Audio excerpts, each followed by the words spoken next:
Assalamualaikum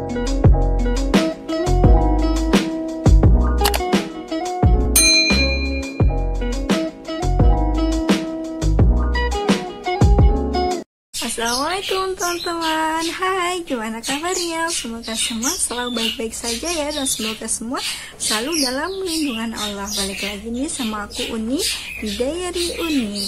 Di video kali ini aku mau share ke kalian tentang pengalaman melahirkan aku. Spesifik melahirkan normal ya, karena aku kemarin alhamdulillah bisa lahiran normal. Jadi untuk kalian yang sekarang lagi hamil atau lagi deket-deket HPL nih, boleh banget cuma video aku sampai habis. Siapa tahu ada pelajaran yang mungkin bisa kalian terapkan waktu kalian nanti melahirkan. Bisa dikatakan tipsnya ya dari aku untuk bisa melahirkan normal. Oke, simak terus videonya sampai habis. Oke teman-teman, seperti biasa sebelum kalian menyimak video aku, kalian boleh banget nih untuk subscribe channel YouTube aku, tekan tombol merah di bawah dan aktifkan loncengnya biar aku lebih semangat lagi buat video yang bermanfaat untuk kalian, tentunya video pengalaman-pengalaman aku. Dan jangan lupa untuk share juga ke teman kalian, siapa tahu teman kalian membutuhkan informasi yang ada di video ini. Dan jangan lupa juga untuk like dan komen jika kalian ada pertanyaan. Insya Allah akan aku jawab sebisa aku. Oke, jangan lupa subscribe-nya ya. Terima kasih ya teman-teman. Alhamdulillah aku sudah melewati masa-masa melahirkan. Alhamdulillah ya Allah, aku senang banget bisa melahirkan secara sehat. Terus anak aku juga sehat, alhamdulillah. Di sini aku mau cerita ke kalian untuk pertama kali aku ngerasain kontraksi dan gimana sih rasanya melahirkan, spesifik untuk melahirkan normal ya. Jadi aku mau cerita ke kalian, insya Allah sedetail mungkin seingat aku, karena aku lahirannya udah bulan Juni kemarin, jadi udah sekitar 1 bulan yang lalu. Jadi aku sambil nge-review ya, jadi kalian boleh simak, siapa tahu ada pelajaran yang bisa dipetik dalam pengalaman melahirkan aku. Oke teman-teman, aku ceritanya sambil ngomong ya. Nah aku, dia lagi tidur, jadi aku sempat-sempatin buat video. Jadi aku minta maaf kalau nanti banyak jedanya ya videonya, karena mungkin anak aku kebangun atau gimana, jadi aku bakal ngejeda video ini sering-sering kalau memang dia banyak bangunnya. Ya teman-teman, aku ngerasain tanda-tanda persalinan. Waktu itu aku memasuki 39 minggu kehamilan. Tepat di hari itu aku masuk 39 minggu kehamilan, dan itu tanggal 27 Juni 2022. Itu aku paginya keluar lendir bercampur darah. Itu kan salah satu tanda persalinan ya. Jadi waktu itu aku belum ngerasain kontraksi, jadi cuma keluar lendir bercampur darah. Dan itu pun aku juga nggak langsung ngerasain kontraksi gitu. Waktu itu aku ngerasain kontraksinya sekitar jam 10 pagi, keluar lendirnya jam 6. Jadi selang sekitar 4 jam aku baru ngerasain rasanya kontraksi, dan itu juga ringan sih, maksudnya mulusnya mulus biasa, nggak yang banget gitu kan. Jadi mulus-mulus biasa, masih bisa ditahan, bisa banget ditahan karena memang masih ringan gitu. Itu aku ngerasain kontraksi jaraknya sekitar kurang lebih 1 jam baru ngerasain kontraksi lagi, dan itu juga masih ringan.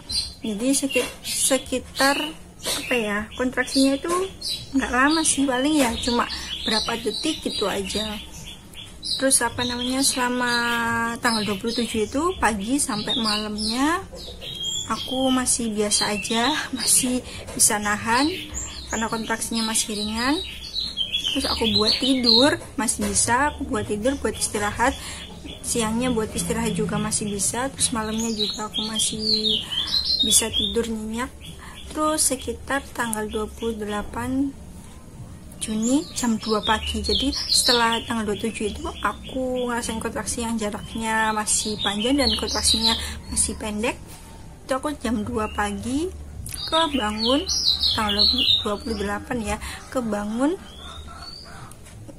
karena kontraksinya agak kuat kali ini, agak kuat dia. Jadi aku rasanya kayak mau BAB gitu, tapi lebih kuat lagi kayaknya. aku juga apa ya, baru ngerasain itu sih namanya kontraksi yang kuat, tapi nggak kuat banget juga, maksudnya masih ya lebih kuat dari yang sebelumnya gitu kan. Itu aku jam 2 pagi, jadi aku jam 2 pagi udah nggak bisa tidur. Jam 2 pagi udah kebangun, dan aku tidur sendirian kan waktu itu, karena suami aku kan kerja di Surabaya, jadi LDR gitu. Di rumah cuma ada orang tua kan tidur sendiri ya di kamarnya, terus aku tidur sendiri di kamar aku. Jadi aku jam 2 pagi itu rasain mules, aku kebangun, terus aku coba tidur lagi, terus kok mulesnya itu jaraknya makin pendek, sekitar 20 menit aku ngerasain lagi, 20 menit aku ngerasain lagi, kurang lebih seperti itu. Jadi aku nggak bisa tidur waktu itu, udah bener-bener nggak bisa tidur. Jadi aku buat jalan-jalan di ruang tamu, terus ruang tengah, jalan ruang tamu gitu aja, muter aja ke kamar, terus aku buat jongkok-jongkok kayak gitu ya, apa namanya, gerakan-gerakan yang mempercepat pembukaan gitu loh. Soalnya kontraksinya makin kuat, jadi aku berpikirnya pembukaannya ini pasti udah ada, entah pembukaan 1, pembukaan 2 itu pasti udah ada. Terus aku buat itu sampai subuh, itu masih jalan-jalan terus ya, istirahat duduk gitu aja, nggak bisa tidur, jadi jalan-jalan terus jongkok-jongkok kayak gitu. Terus sekitar jam 6 pagi aku bilang tuh sama ibu aku kalau kontraksinya kok makin kuat gitu kan, takutnya nanti apa namanya pembukanya udah banyak gitu kan. Akhirnya sama ibu aku disuruh periksa ke bidan yang mau aku lakukan persalinan di sana gitu kan. Aku kan rencananya persalinannya di bidan gitu kan. Aku WA bidannya, terus disuruh bidannya ke klinik, ke prakteknya. Kebetulan kan dekat gitu, aku diantar sama mas aku, kakak aku. Itu aku diantar ke bidan jam 6, sekitar jam 6. Itu aku diperiksa pembukaan, dan itu pertama kali aku ngerasain DVT. Katanya kan banyak yang bilang DVT itu sakit gitu kan. Aku waktu itu ya takut, gimana ya, namanya juga pertama kali DVT gitu kan, dicek pembukaan ya, deg-deg gitu loh. Tapi alhamdulillah ya memang agak sakit ya, namanya juga ibaratnya dimasukin jari gitu kan ya, emang agak sakit, tapi enggak yang sakit banget gitu, enggak. Jadi kalau kalian lemes itu insya Allah sakitnya enggak terlalu kok, tapi kalau kalian tegang itu memang sakit, karena kan ototnya tegang, jadi kalian harus lemes aja kalau pakai DVT. Pengalaman aku sendiri, soalnya aku waktu itu tuh tegang dan itu sakit, terus disuruh bedanya lemes.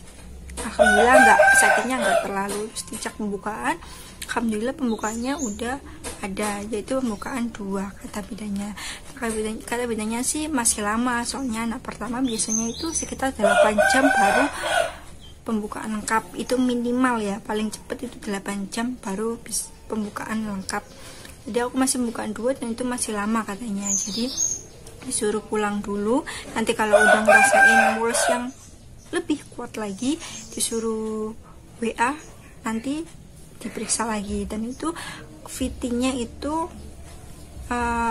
minimal 4 jam sekali, jadi nggak tiap jam harus dicolok gitu, enggak ya. Jadi 4 jam sekali minimal, minimal 4 jam baru boleh dicek pembukaan lagi. Itu kan aku jam 6 pagi ya ke bidannya. Terus aku pulang, itu aku di rumah udah main jimbol, udah pokoknya jongkok-jongkok gitulah, pokoknya yang disaranin dokter yang ada di YouTube. Aku share di YouTube kan gimana gerakan mempercepat pembukaan dan lain sebagainya. Aku lakuin semua, aku pakai jimbol, aku pakai jalan, terus pokoknya gerakan itu. Tapi jangan lupa juga buat minum ya sama makan. Jadi kalian nanti kan butuh tenaga buat mengejan, jadi kalian jangan lupa makan sama minum, atau paling tidak ngemil lah gitu kan, jangan nggak makan sama sekali. Waktu itu aku alhamdulillah masih bisa minum susu hamil, masih bisa makan. Terus aku coba istirahat juga, meskipun istirahatnya cuma berbaring aja, nggak bisa tidur, pules gitu loh, karena mulesnya udah semakin sering. Terus sekitar jam 10 itu aku ngerasain mulesnya tuh tambah kuat gitu loh. Terus aku WA sama bu bidannya, katanya sih disuruh tahan dulu, nanti sekitar jam 11 aja mbak, soalnya tadi di VT-nya sekitar jam 6 kan, jadi jam 11 aja biar jaraknya agak lama gitu kan, siapa tahu pembukaannya nambah. Jadi aku tunggu tuh sampai jam 11, akhirnya aku udah nggak kuat, dan ibu aku pun kasihan ngelihat aku kesakitan gitu kan, jadi disuruh ke bidan buat periksa udah pembukaan berapa kok udah sakit banget gitu.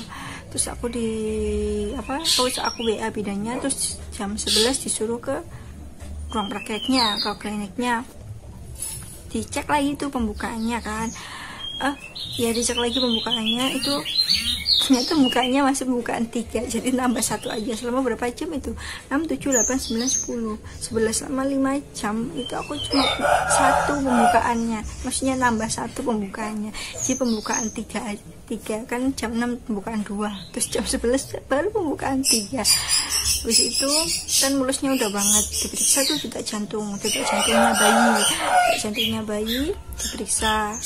Waktu nggak kontraksi itu bayiku detak jantungnya sekitar 128 kalau nggak salah ya, sekitar 130 atau 28, normal, di atas normal, maksudnya masih standarnya akan normal. Semuanya kan 120 sampai 160 ya. Aku kemarin itu 128, 135, 130 sekitar segituan. Tapi waktu aku ngerasain kontraksi itu yang perutnya kenceng, itu ternyata detak jantung bayi aku malah turun, jadi sekitar 116, 118 sampai 120. Sedangkan waktu kontraksi kan harusnya lebih detak jantungnya lebih kuat gitu loh daripada nggak kontraksi, tapi jantung bayi aku malah lebih rendah gitu, malah lebih lemah. Jadi bidan aku takut mau nolong persalinan itu takut, soalnya di bidan kan nggak ada peralatan khusus bayi, maksudnya kayak bayinya nanti entah prematur atau bayinya kurang berat badan, itu kan nggak ada inkubator ya di bidan, jadi bidannya itu takut. Terus sama bidanku dipanggillah suami sama ibu aku ke dalam ruangan dia, itu dikasih tahu begini, terus dikasih saran takutnya nanti bayinya kenapa-napa, dan di sini nggak ada alat, jadi lebih baik lahirannya di rumah sakit yang alatnya lengkap untuk persalinan gitu. Jadi kemarin aku dirujuk atau dikasih saran sama bidannya, kalau persalinan mau yang alatnya lengkap ada rumah sakit Erlangga Jombang, terus rumah sakit Muslimat, rumah sakit umum, sama rumah sakit pelengkap kalau nggak salah itu. Pokoknya sekitar 4 pilihan, aku agak lupa, pokoknya sekitar itulah. Dan aku dan ibu aku sama aku memilih untuk persalinan di rumah sakit ibu dan anak Muslimat Jombang. Akhirnya dari situ aku berangkat naik mobil, diantar sama saudara aku, diantar mobil ke rumah sakit Muslimat. Dan waktu perjalanan itu ya Allah, rasanya Masya Allah, naik mobil, duduk, ngerasain kontraksi yang begitu kuat dan sering, kontraksinya lebih lama itu Masya Allah. Jadi aku di jalan itu sempet nangis gitu, maksudnya ya ternyata sakit ini gitu loh kontraksi, meskipun ya memang kita bakalan bisa melewatinya, tapi itu sakitnya itu belum pernah aku rasain sebelumnya. Ya memang belum pernah kontraksi ya, jadi hanya belum pernah hamil, jadi itu pertama kali aku kontraksi, dan itu aku sampai nangis, ibu aku sampai kasihan. Aku juga sebenarnya nggak mau nangis, tapi gimana ya, maksudnya nahan sakit gitu loh.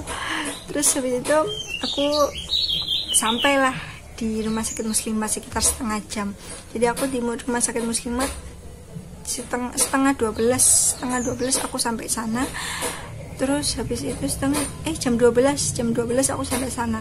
Jam 12 sampai sana, terus ditanyain sama susternya kontraksinya jam berapa begini lah. Pokoknya sekitar seputar kehamilan gitulah. Terus habis itu diantar pakai kursi roda, diantar ke UGD, dicek VT lagi, dan itu pembukaan 4. Jadi selama perjalanan itu bukaannya nambah satu lagi, yaitu pembukaan 4. Terus habis itu aku disuruh swab, kan apa namanya, masa sekarang kan harus swab ya. Jadi yang swab tuh aku sama suami, sama yang nunggu kan. Jadi aku swab, habis swab terus aku dibawa ke ruangan bersalin, dan itu yang nunggu hanya suami, yang boleh nunggu hanya 1 orang, boleh ibunya boleh suaminya aja. Nah, aku memilih suami aku, ibu aku nunggu di luar. Sebenarnya kasihan juga ya, maksudnya ibu aku nunggu di luar, cuma ya gimana, peraturannya seperti itu gitu kan.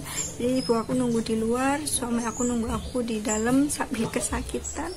Dan di dalam ruang bersalin itu selama jam 12 sampai jam 2 itu aku mengalami kontraksi yang luar biasa. Jadi aku mengalami kontraksi jam 12 sampai jam 2 itu pembukaan 4 sampai pembukaan lengkap itu hanya terjadi 2 jam aja. Bayangin betapa seringnya kontraksi aku dan betapa kuatnya, masya Allah.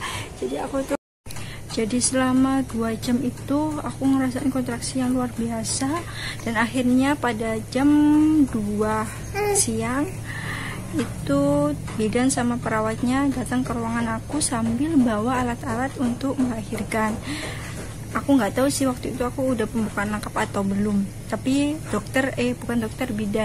bidan sama perawatnya masuk ke ruangan aku, terus aku diperiksa VT lagi, dan alhamdulillahnya saat itu aku udah pembukaan lengkap, yaitu pembukaan 10, dan itu lega banget rasanya. Soalnya kenapa? Karena kalau udah pembukaan 10 kita udah boleh ngejan, jadi nggak ditahan lagi. Waktu itu aku tanya sama bidannya, udah boleh ngejan apa belum? Dan bidannya bilang iya bu, boleh, silakan ngejan karena pembukaannya sudah lengkap. Tapi waktu itu aku belum mengalami pecah ketuban, jadi ketuban aku masih berada di dalam utuh sama bayi aku. Itulah yang menyebabkan kenapa kontraksinya kok sakit gitu, karena ketubannya masih belum pecah. Kata orang-orang sih seperti itu ya, aku ngerasainnya memang sakit banget. Terus ditunggu beberapa menit, aku kurang tahu ya pastinya berapa menit, ditunggu biar ketubannya itu pecah sendiri gitu kan, pecah alami. Tapi setelah ditunggu itu ketubannya nggak pecah-pecah, jadi terpaksa ibu bidannya mecahin ketuban secara manual, jadi pakai alat gitu. Jadi aku nggak tahu sih alatnya seperti apa, soalnya aku nggak ngelihat. Tiba-tiba aja bidannya kayak masukin alat yang buat mecahin itu tadi, terus aku ngerasa ada air yang mengalir dari vagina aku, yaitu ketubannya sudah pecah, dipecahin sama bu bidan. Dan memang seketika rasa sakitnya itu berkurang, rasa sakit saat kontraksi. Yang ada hanya rasa ingin mengejan yang lebih kuat. Jadi rasa kontraksi yang sakitnya itu udah agak turun gitu ya, udah agak nggak sesakit tadi, tapi rasa mengejannya yang semakin kuat gitu. Jadi waktu itu langsung rasanya ingin ngejan, tapi bu bidannya kan bilang ngejan aja pun nggak apa-apa gitu. So aku ngejan, tapi bayi aku nggak keluar gitu loh. Itu jam 2 ya, jadi aku selama ngejan terus itu bayi aku nggak ada perubahan kayak kedorong gitu loh. Aku nggak tahu ya, entah kan aku yang nggak kuat ngejan atau memang bayinya yang jalan lahirnya yang sempit, jadi bayinya nggak bisa turun. Tapi aku udah sekuat tenaga aku itu ngejan gitu loh, ngejan sampai jam 3 ya, sampai jam 3 sore, jam 2 sampai 3 sore itu aku ngejan sendiri sambil diinstruksi sama bu bidannya. Itu ya ada perubahan tapi nggak signifikan gitu loh, jadi kepala bayinya itu nggak bisa benar-benar langsung brol gitu loh. Jadi waktu itu langsung disuruh perawatnya itu bantu aku, yaitu didorong sama tangan. Jadi perut aku itu didorong sama tangan perawatnya, bu bidannya tetap di bawah aku buat nolongin bayinya kalau keluar. Jadi diputuskan untuk didorong bayinya dari luar. Waktu itu jam 3 lebih sedikit kalau nggak salah, lebih 5 menit atau 10 menit gitu. Soalnya aku dikasih waktu sampai jam 4. Kalau sampai jam 4 aku nggak bisa ngeluarin bayi aku, otomatis aku harus disesar. Karena kalau kelamaan kan kasihan bayinya juga, kasihan ibunya juga, tenaganya pasti udah terkuras habis ya. Dan takutnya nanti bayinya itu detak jantungnya jadi lemah karena nggak keluar-keluar. Terus habis itu didorong sama satu perawat, itu masih belum bisa keluar juga bayi aku. Ya udah kedorong, kepalanya udah turun, udah lebih turun, tapi nggak bisa keluar gitu. Jadi didorong, aduh gimana ya rasanya ya, didorong, kita ngejan, terus perawatnya dorong pakai tangan di perut kita itu, atasnya didorong, bener-bener dorongan yang kuat banget, itu juga nggak bisa keluar. Terus akhirnya dibantu sama satu perawat lagi, jadi aku didorong sama 2 perawat.